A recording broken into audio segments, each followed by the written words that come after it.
everyone to the first meeting of 2023 of the URADA Digitalisation Working Group.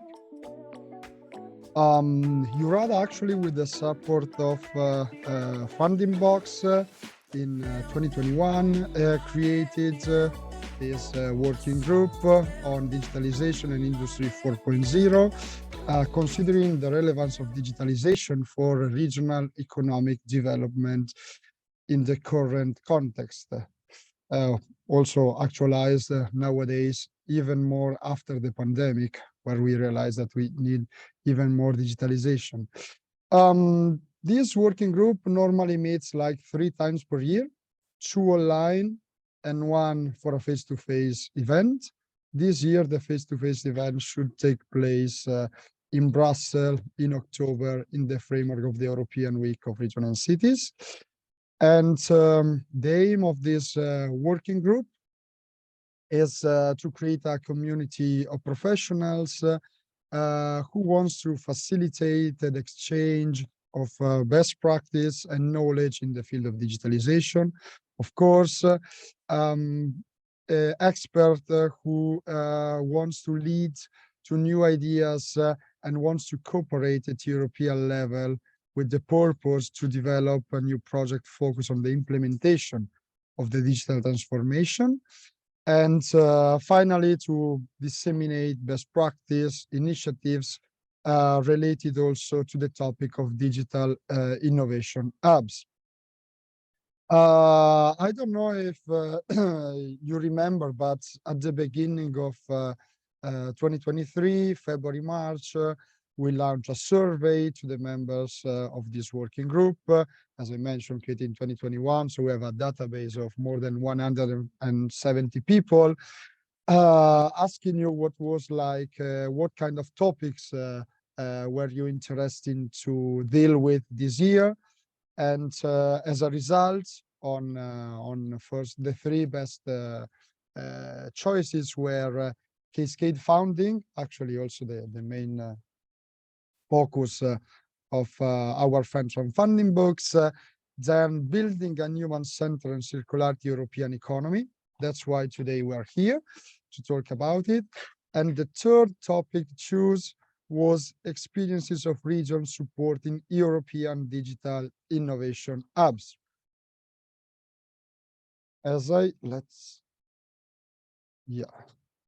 Always complicated to change slides. So, as I mentioned, the topic of today is circularity and human-centric aspects in the European manufacturing solutions. And basically, let's say that the session will be devoted to capture the synergies between different European projects, which aims at developing leading-edge manufacturing solution with a sustainable and human-centric approach. Today, as you can see, the event will be then moderated by Cuba, from FundingBox, and foresees the presence, the speech of 3 speakers in our roundtable session from Harry, Puri, and Oscars. And the expert will present the importance of strengthening the test before invest approach to facilitate the uptake of these new technologies by SMEs. But with no further delays, I would like to give the floor to Guba Krushelnici, who will be the moderator of this event. I know Cuba since a few years now because we were like working together in the Horizon 2020 project called Oasis, and I remember like the final conference was, I don't know if it was December 28 or beginning of 29, shortly before the pandemic. I still remember the bottle of vodka that you brought you brought to URAD at that time, and we enjoyed together with the former director of URADA, Esteban. So, Cuba, the screen is yours. Thank you very much. Yes, I have a pleasure of being here today with really our reference experts in the network of projects that we are working on at FundingBox, mainly devoted to this smart manufacturing area. And today I will be moderating it. This workshop will focus a little bit on the latest trends in the human-centered developments on manufacturing industry, and a little bit we want to keep the human-centric aspect in the core of this conversation. So how we can approach the reducing the skills barrier, using the novel solutions, and also address the circularity of this industry 4.0 technologies. So as Giacomo said in the beginning, we are facing the moment where in 2020, after 2020, more or less when our working group deployed, we were facing a massive acceleration in digitalization of the producing companies. This was a measure to make the production more agile. We've seen Ferrari producing face masks, in the shifting their production from one type of the product to another in a very fast and effective way.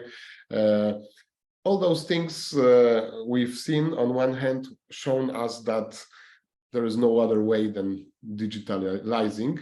But now when we are a little bit more settled after the pandemic, we've seen the wider picture. So it's not only about if the companies should digitalize or not, they are all doing it, but they are also creating a new paradigm for manufacturing. And those who will do it effectively will compete with born digital and born circular companies. So the competition is being born at the moment, and they don't know the era of not being digitalized or the era of waste. All this, let's say, discourse that I read today for the warm-up in the articles that Arturo will share with you later on, have this element of preoccupation and this element of being a little bit unsettled, because where is the human there? If we start to digitalize, we start to look at the production lines, learning from the data and taking decisions. Somehow we see this process of pushing away human intervention in this.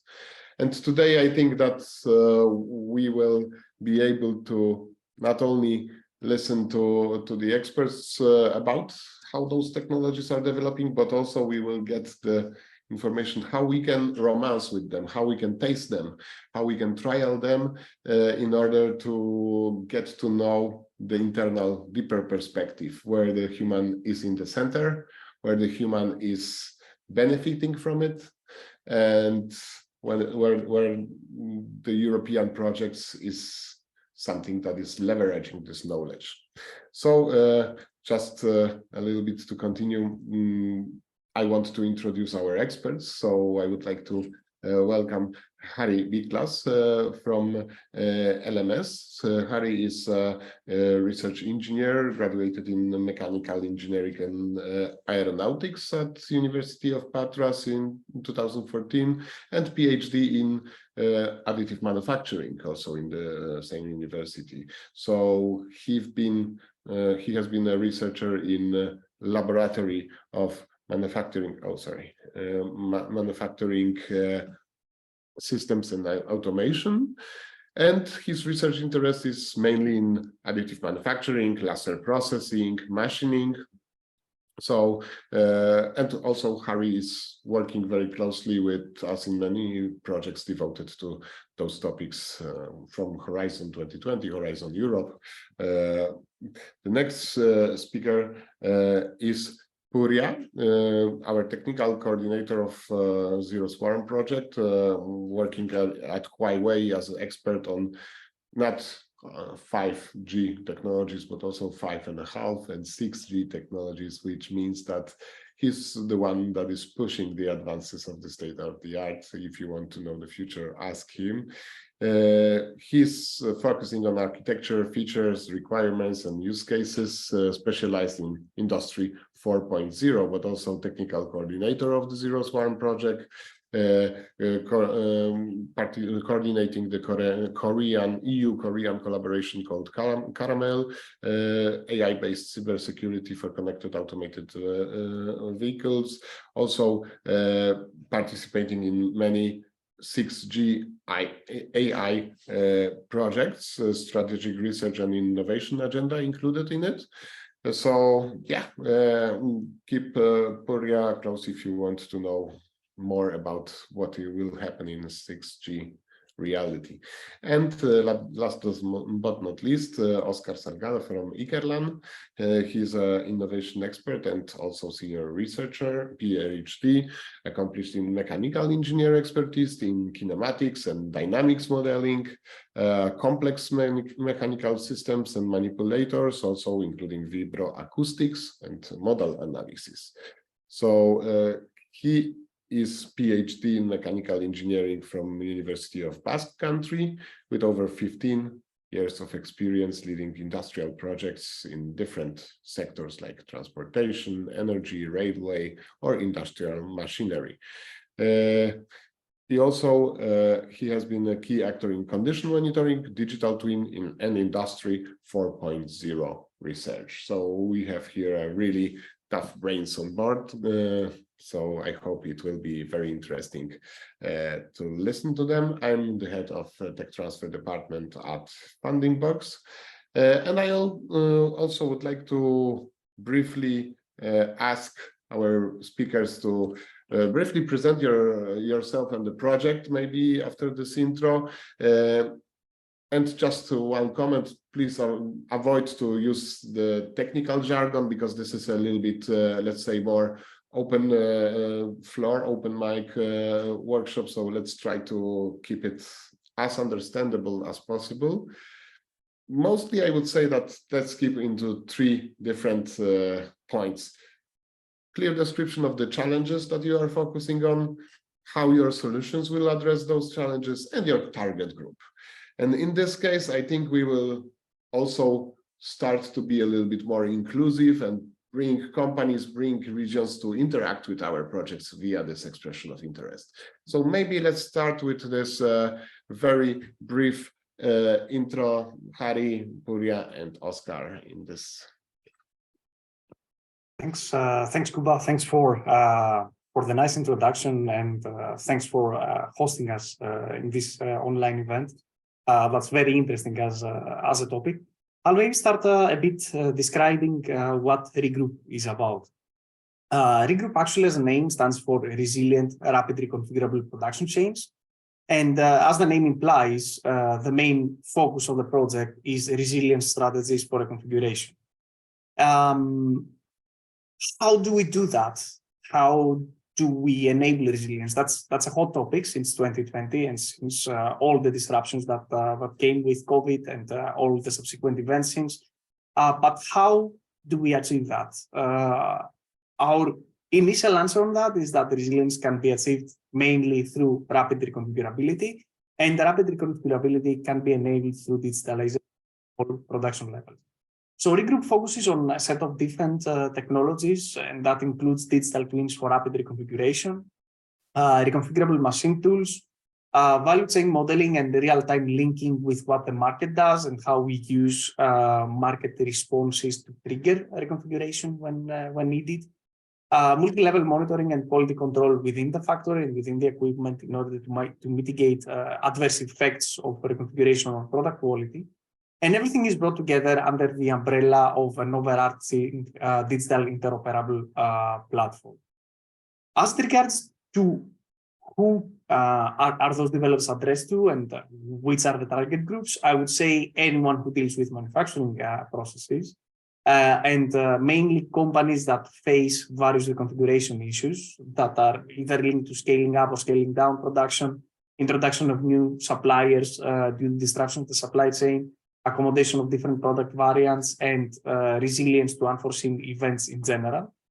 And in highlighting how broad the approach is and how broad our target group is, within the group we have 5 different use cases coming from completely diverse sectors. So we have use cases on the automotive manufacturing sector, on fabricated metal products, rubber and plastics, wearing apparel and fashion, as well as home appliances. So it's a very broad mix, a very wide mix, I would say, of use cases, just to demonstrate how a certain set of technologies can be applied in different industrial environments. And actually, we plan to try and generalize these applications even further after the project. So at least I hope that this provides the basic guidelines or the basic headlines of what we are trying to do.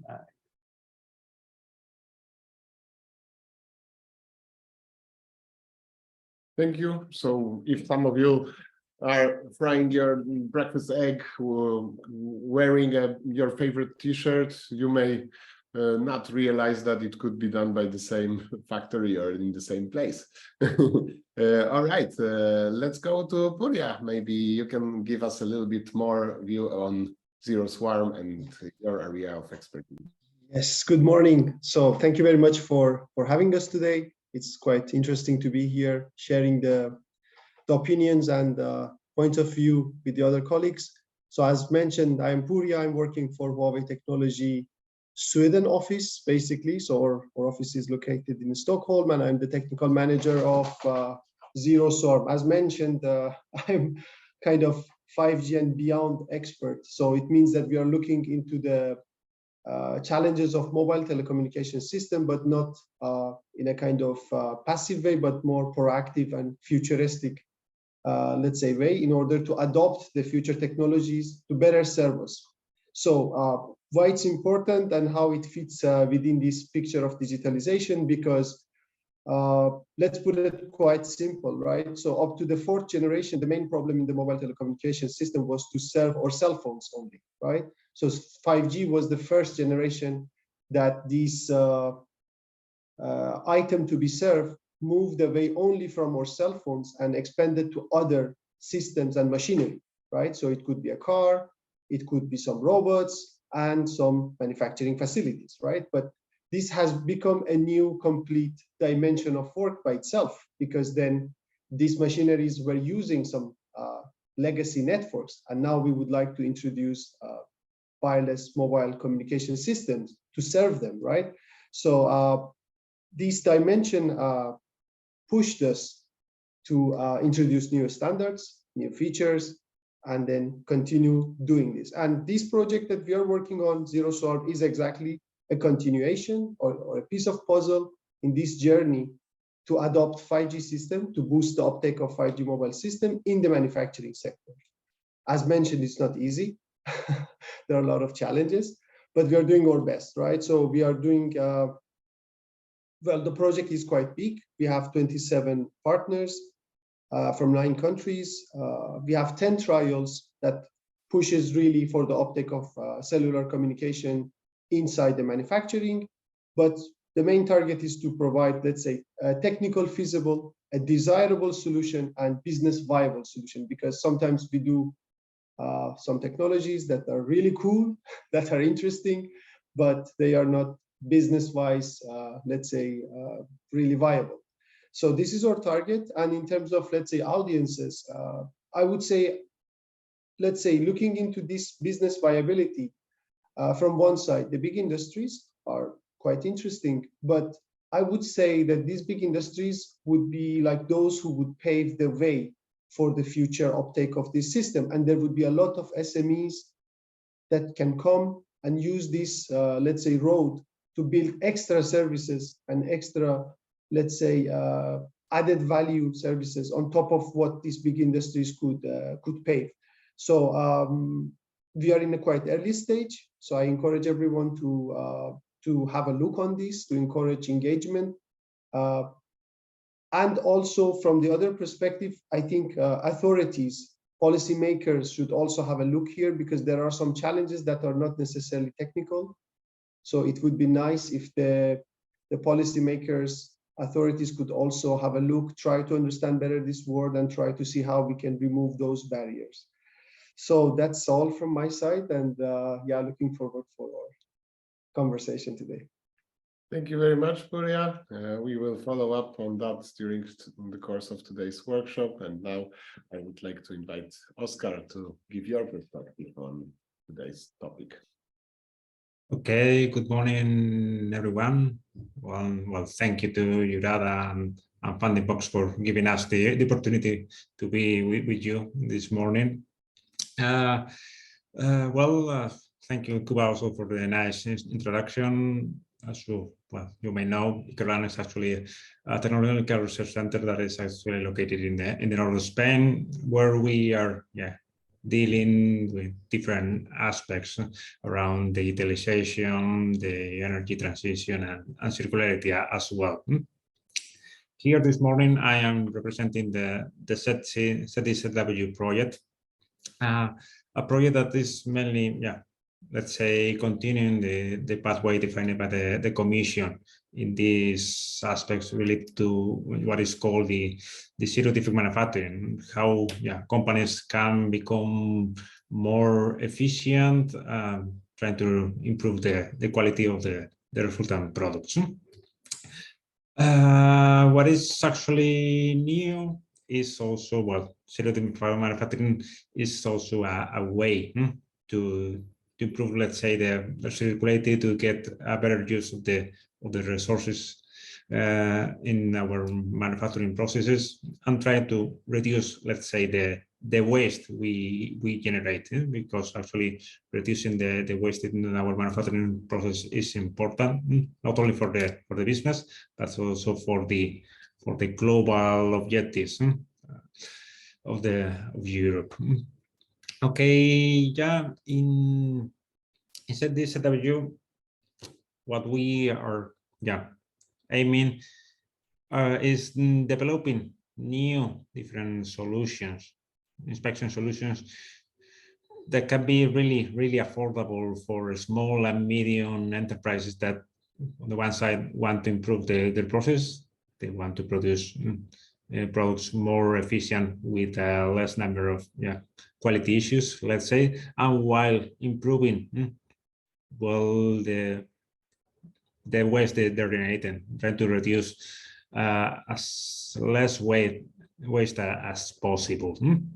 So here, is actually a clear target group, the SMEs, because SMEs are really a really big amount of the companies, of the businesses that are there in Europe. Probably we'll continue talking about that. So thank you, Kuba, and thank you for the others for being here with us. Great, thank you so much. So I think that the audience can see that if you are dreaming about reconfigurable production and resilient production line connected to a 5.5, 6G hub and producing zero waste and producing non-defectus products, we can see the perspective of Harry, Puri, and Oscar here. However, we would like to dig deeper into this human-centric approach right now. So I would like to move to the first block, which would be the human-centricity. And maybe Giacomo, you will share with the audience the Slido question, because we also have to think about what we really understand by human centricity and who is really involved into that. So guys, please don't be shy and go to the Slido.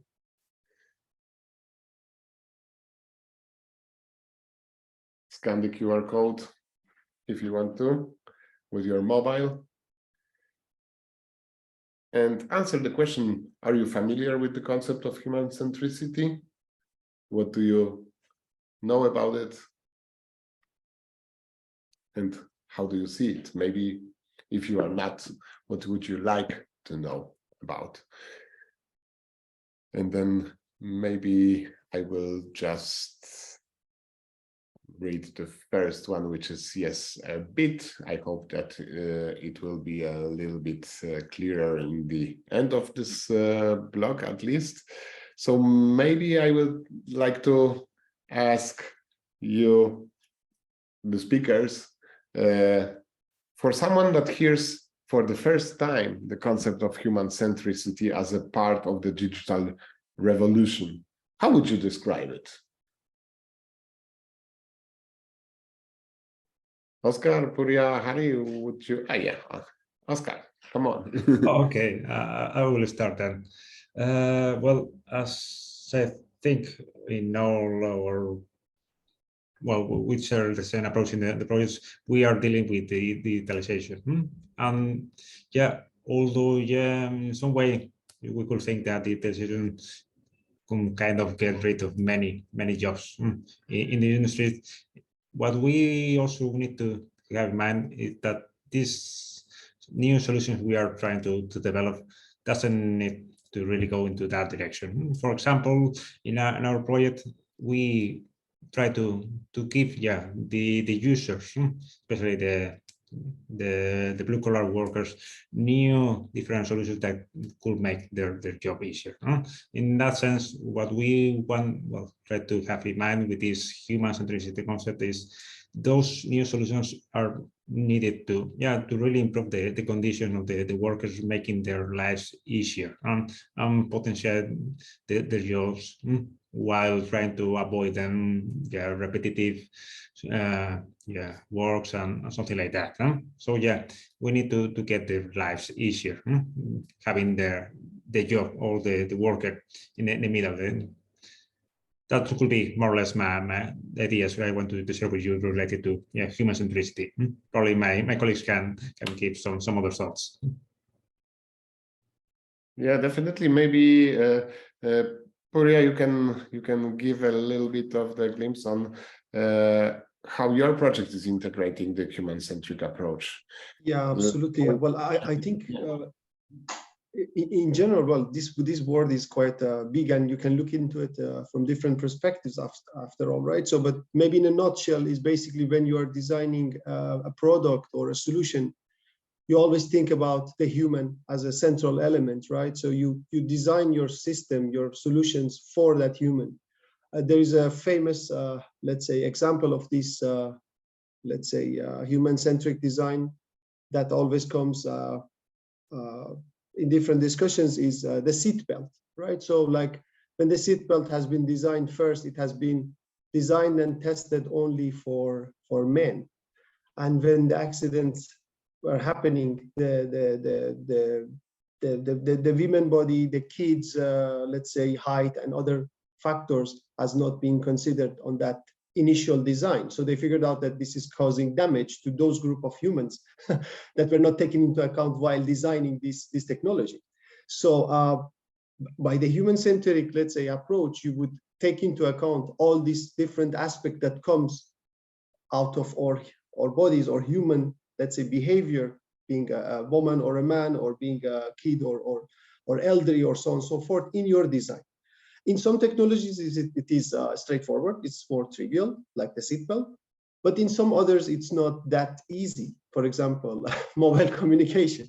So for us, let's say, as a group that is working on cellular mobile communication, the mobile systems, actually, it doesn't really matter like what the cell phone, who is holding the cell phone. After all, what matters for us is just how we transfer a data from point A to point B. But this was the telecommunication system up to now. So the main problem of telecommunication up to now was how to transfer data from A to B. But since we're moving towards more automation, the use of artificial intelligence, the use of data, then this human-centric approach becomes more important, because then we are going to use data to automate systems. So we need to keep human in the loop, because maybe the system might do something that would be harmful, or might do something that is not necessarily completely correct, right? So, or it might use some data that are sensitive data, or they are not trustworthy data. So these elements are becoming like new dimension of human centricity in the job that we are doing. And well, in the project, we are taking into account these aspects by considering some elements like security by design, data privacy by design, trustworthiness by design, when we are doing the design of our activity. And as the other colleague also mentioned, after all, the final product of our solution should serve the workforce in the shop floor of different manufacturing sectors. So it should be easy to use by the workforce. Otherwise, it's useless, right? So if it's too complex or too hard, no one would use it. So it's another dimension of human centricity. So yeah, that's my take. So let's leave it for the other colleague. Thank you, Puri. It's very interesting how you show that this inclusiveness has to be very present in all the steps of advancing the state of the art here. Maybe Harry, you could also give us a little bit of the glimpse on what are the main challenges associated with human-machine interaction, how we can put human as a collaborator, as a maybe part of this assemblage in a safe and inclusive way. That's a very good question, and that's very much linked to human centricity. And I think that my answer would be moving towards a more human-centric design. I really think that the main barrier right now in using this kind of technologies and getting humans to adopt, let's say, new technologies and new practices is mainly lack of trust from humans to machines, the excessive automation that is present in modern factories. Even more so to new digital technologies, especially going towards AI. You see quite a lot, especially during the last few months, we saw all these advancements in different AI tools, that AI becomes more accessible to the general public. We see quite a lot of skepticism and criticism towards that by humans. And the reason, in my point of view, that this happens is that, first of all, humans are inherently, although they are inherently curious, they are also inherently skeptical about changing things and embracing new things, new technologies, and new developments. And the second thing is linked to lack of knowledge and lack of skills on that part. So we see a bit of a gap there in terms of education. So we need, when we're developing new technologies, we need to try and bring these new technologies closer to the humans, explain to them, especially to people that are expected to use this kind of technologies, what is behind in basic terms, not really needed to go into too much technical detail, but what is behind that, what this entails, how this is going to be useful for them, and also try to take into account during developing this kind of technologies, these human aspects, these human centricity aspects that both colleagues mentioned before, to try to make the tools useful for whoever needs to use them, try to make the tools friendly and inclusive in that matter. Try to make the tools explainable so that people can understand a bit the logic behind them and how the outcomes of those tools is being generated.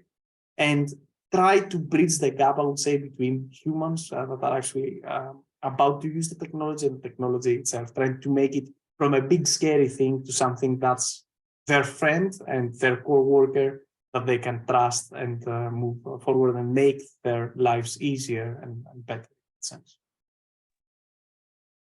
Thank you, Harry. I think it was. If I may add something here, actually, Harry mentioned a very good point here, because just let's say there is also this element of fake news basically circling around. So I mean, by COVID situation, you can easily see in the social media how everyone was connecting it to the 5G and I don't know, different other technologies. So we really need to educate people, and you know, this is probably one of those barriers that are not necessarily technical, but these are more about awareness and let's say making things more acceptable for everyone. And it could be a showstopper. I mean, I remember one of our trials has been stopped because a neighbor thought that the 5G system could cause cancer, so he called the municipality and asked the pause of the trial, and it took us a few months to to reoperate the whole thing. So imagine, I mean, there is these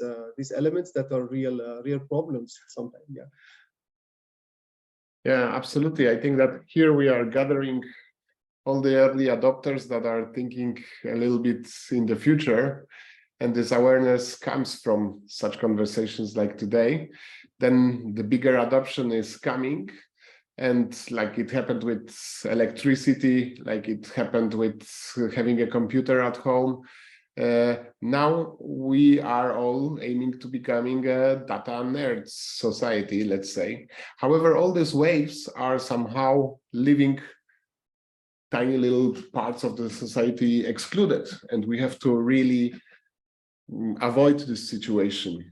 So probably having internet is like having electricity 100 years ago at the moment, and you will be soon not able to work without this. So we have to maintain this human-centric approach, also inclusive approach. So we also have everybody on board in this transition, and it would be maybe more effective revolution than the past previous two.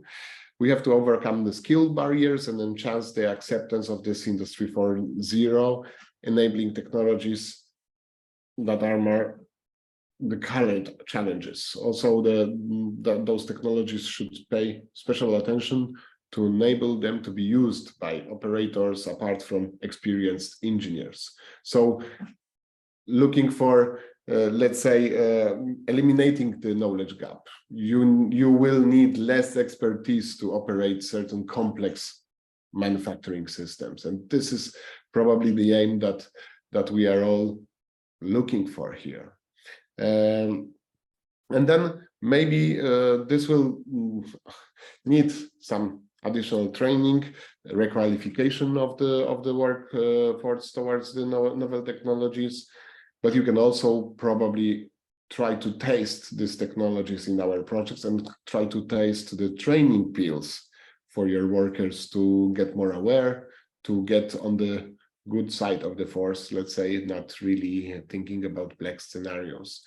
Since we don't have too much time today to devote to the only this aspect, I would like to introduce slowly the circularity into all this.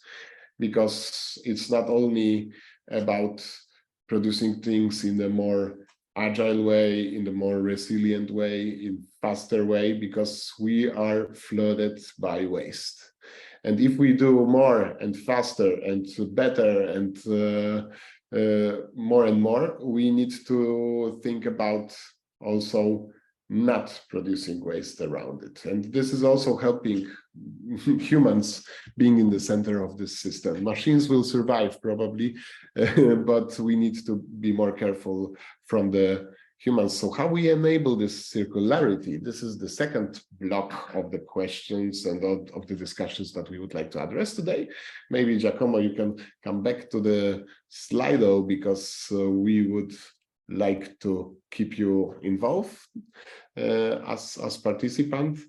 And again, maybe we could hear from the public how they define circularity in one word or in two. Okay, no worries. It's just like the main hashtags that appear into your mind by hearing circularity.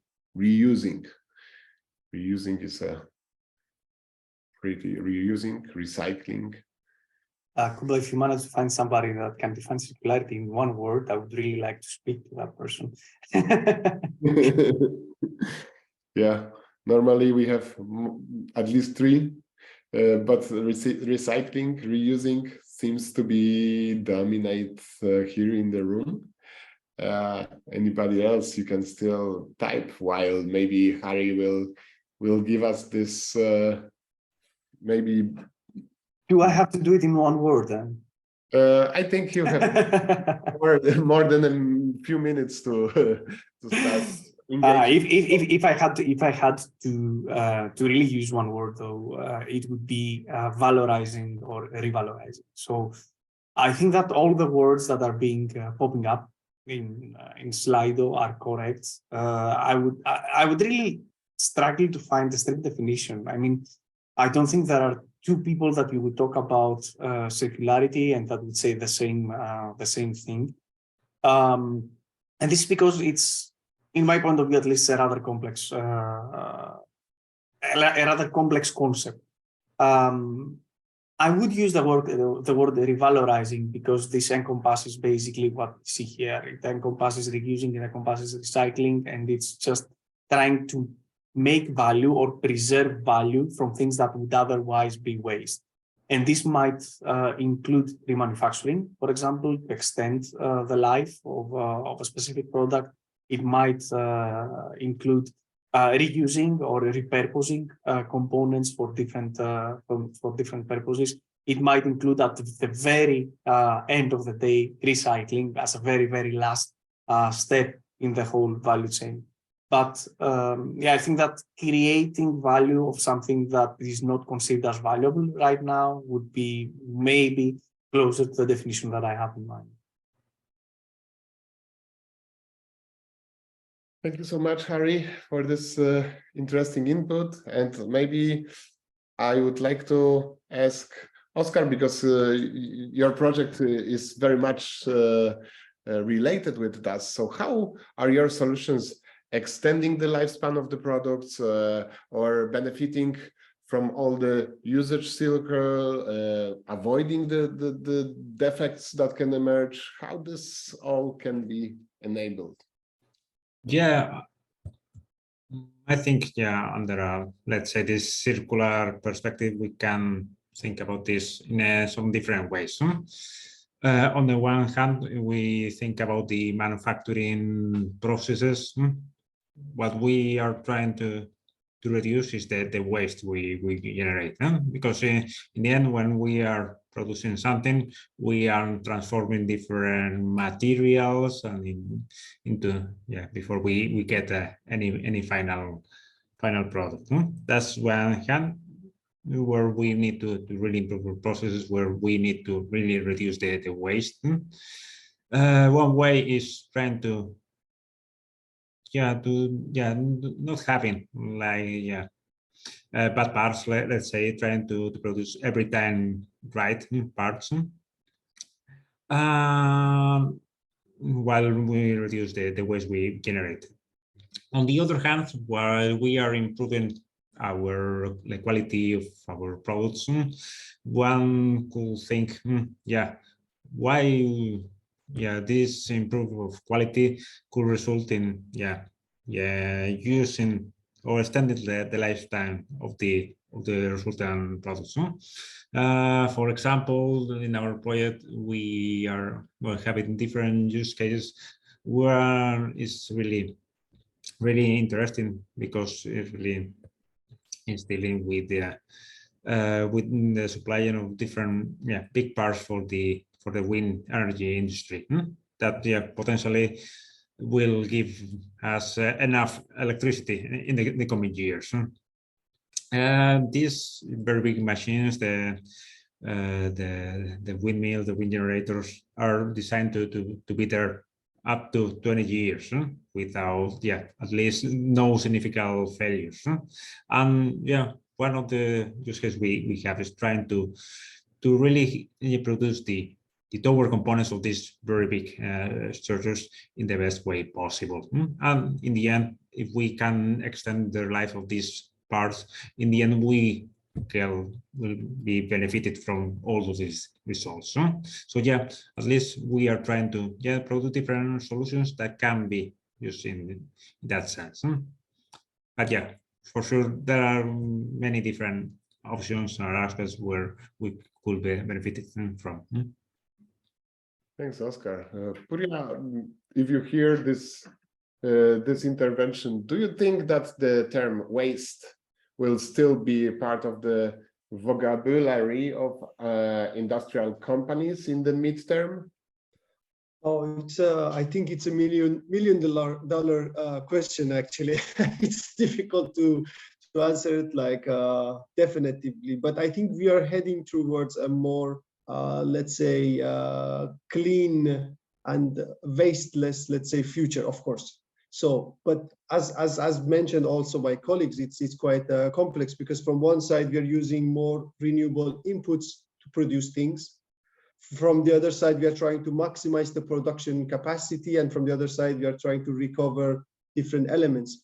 Of course, here there are several challenges, right? From the technology perspective, that is more related to us, right? As let's say zero sum type of project, because when you're talking about monitoring one product from the raw material stage until the moment that it has been consumed and then recycled, and what is the journey, there is a huge part related to data, IoT system, connectivity, so on and so forth. So it makes it quite complex. But from the other side, in real life, you see some very small tricks that are close to this human-centric design that we spoke, that could help the reduction of waste. For example, when I do shopping from Mercadona, simply in the plastic bag it says recyclable, and I keep it for the next time that I go to the shop to give it back. So not necessarily everything is related to super complex, let's say, technological solutions. Sometimes you can find a very let's say easy way to reduce the waste, at least a step towards those days that we could remove the word waste from the dictionary. But I'm optimistic about it, but I wouldn't say it would go away in the few next years, let's say. I think that here we are getting to this maybe a little bit the common part of those two blocks, which is basically it's all about awareness. In the human centricity and in circularity, we have to be as much aware of the options that we have. If it's coming back with the bag into Mercadona, or connecting our production line and making it reconfigurable and capable of plug and produce scenarios.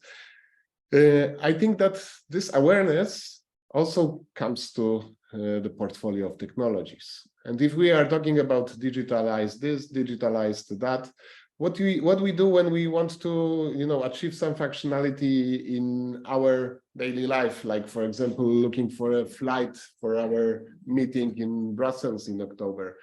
Probably what we will do, we will get into our mobile phone and we will try one app, and then another app, and then another. And then after 3 or 4, we will say like, this first one was the best. I'm staying with this one. And the same awareness building, or the same philosophy, is a little bit related with our third block, which is test before invest. Why the regional SMEs coming from your regions of Eurada cannot do the same with the technologies? Let's try what the ZDZW project from Oscar is offering us to reduce waste.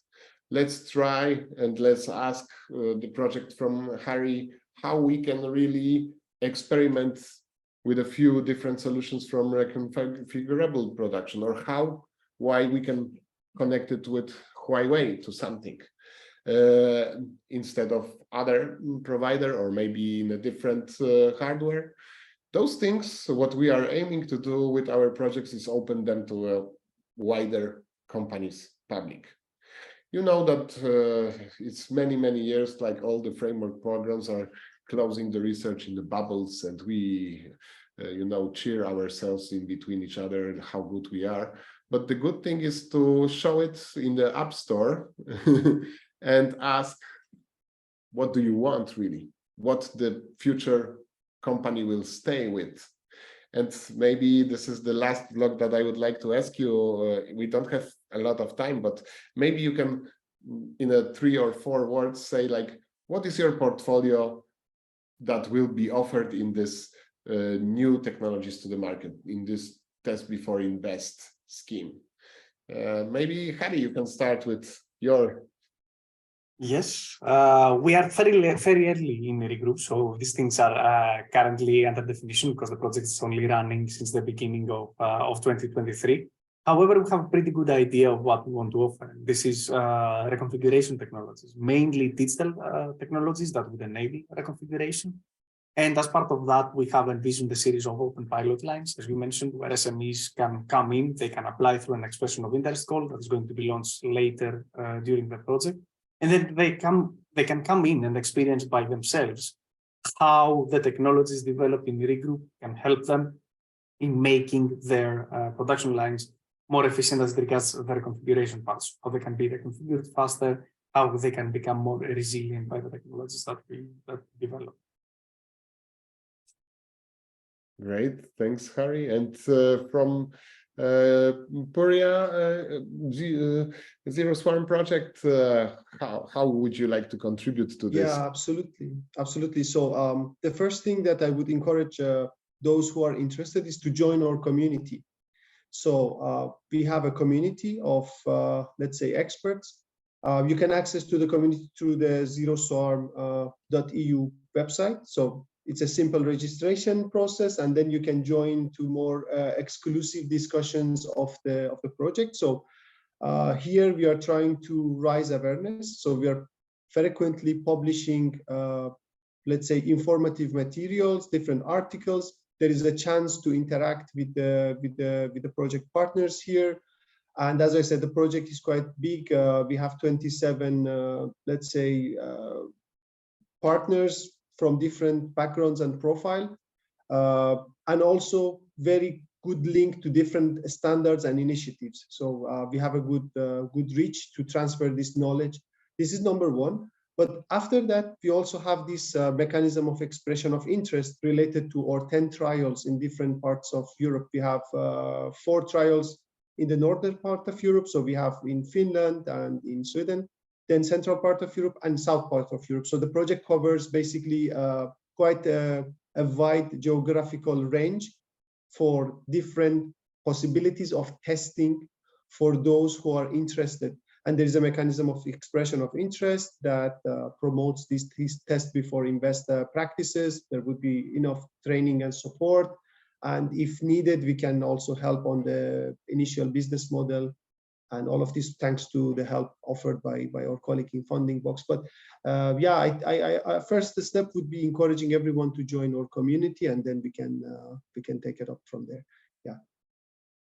Thanks, Puri. And also Oscar is participating in the similar scheme of the project, where in a certain moment we open the magic box of technologies and we ask companies to tell us what they think about them. What are like the main value propositions that company can expect from the DZW project?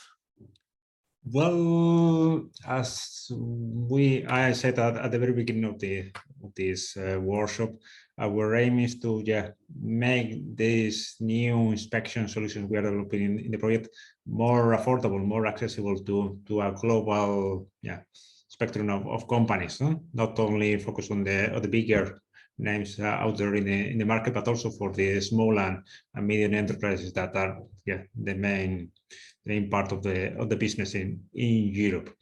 In that sense, what we want to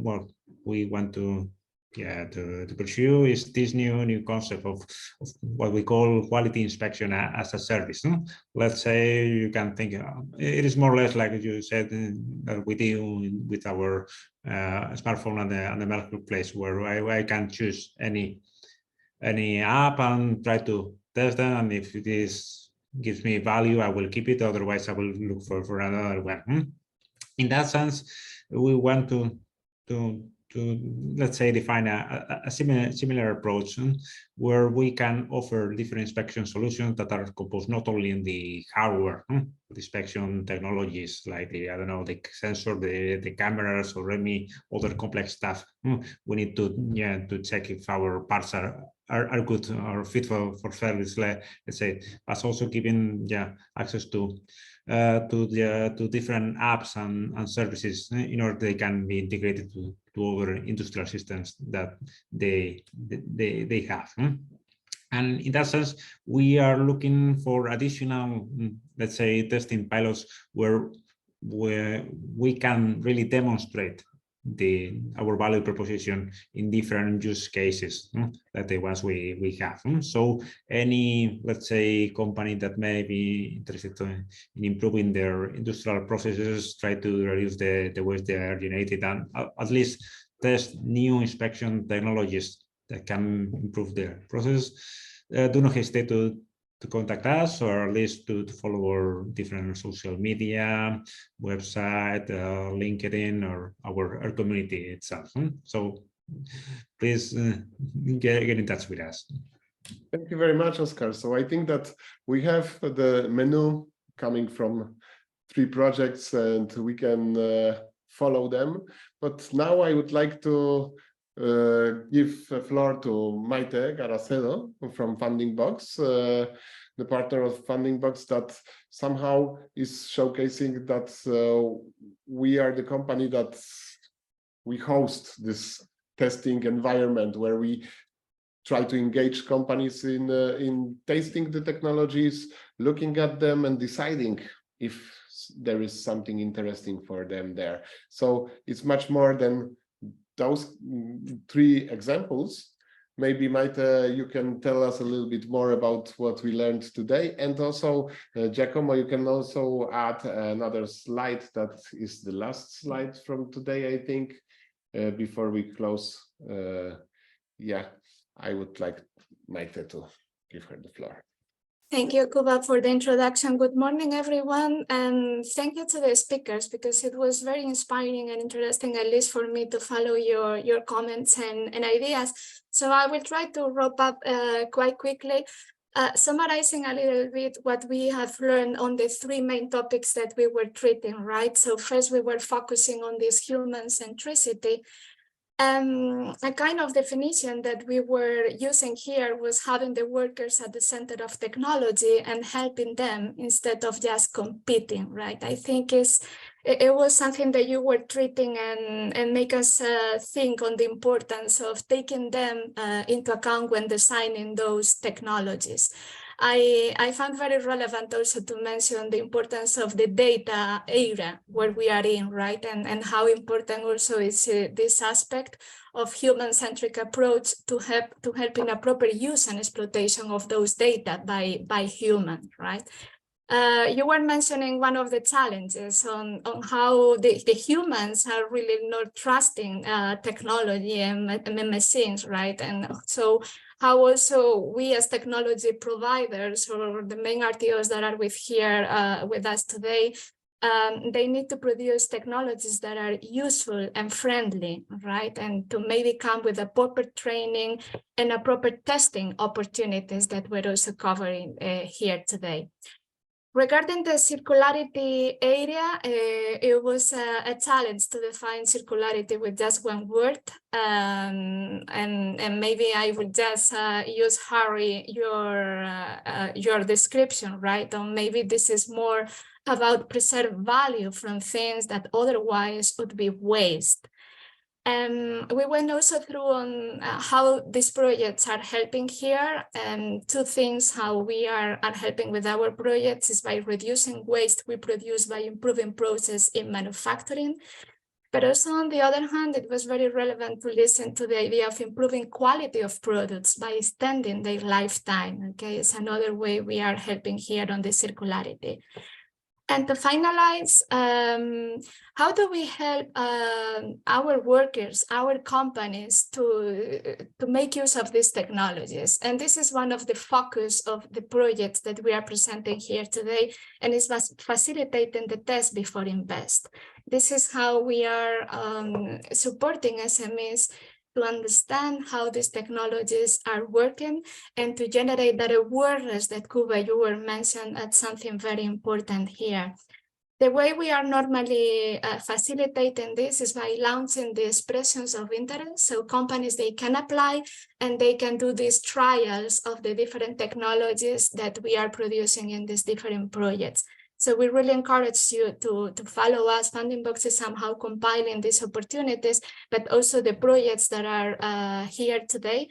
So please join us and invite your companies to make use of these expressions of interest. And maybe Ikerland and Oscar was mentioning a specific example of quality inspection as a service that they are looking now for companies that want to test this.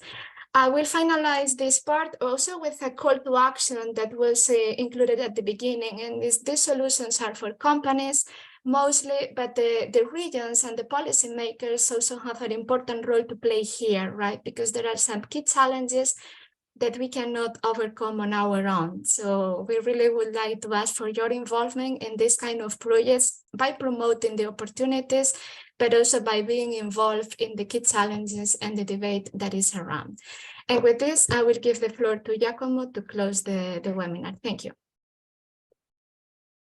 So thank you very much, first of all, to all the speakers and then to the colleagues for FundingBox, for co-organizing those events. I know that we're running late actually, but it would be great to know a bit in the implementation phase of these new technologies. Somehow, if you need some help from the regional development agencies, no, because actually EURADA is the European Association of Development Agencies. Also at EURADA, we are thinking about creating a new working group, maybe on sustainability, circularity connected with the digitalization aspect. A few members, one of them, Thomas, I don't see him anymore, but we already discussed about it. So I think that it could be like another occasion to keep in touch and let's say organize another online events on these topics. That's really all from my side. I really would like to thank you very much for being with us this morning, and just stay in contact with us, register to our working group. You will get the messages, our newsletters, and so on. And then I hope to meet you in all of you in October here in Brussels, either at our premises or at the European institution for our second event of the working group. So that's all. Have a nice day. Bye. Thank you. Thank you. Thank you. Bye. Bye.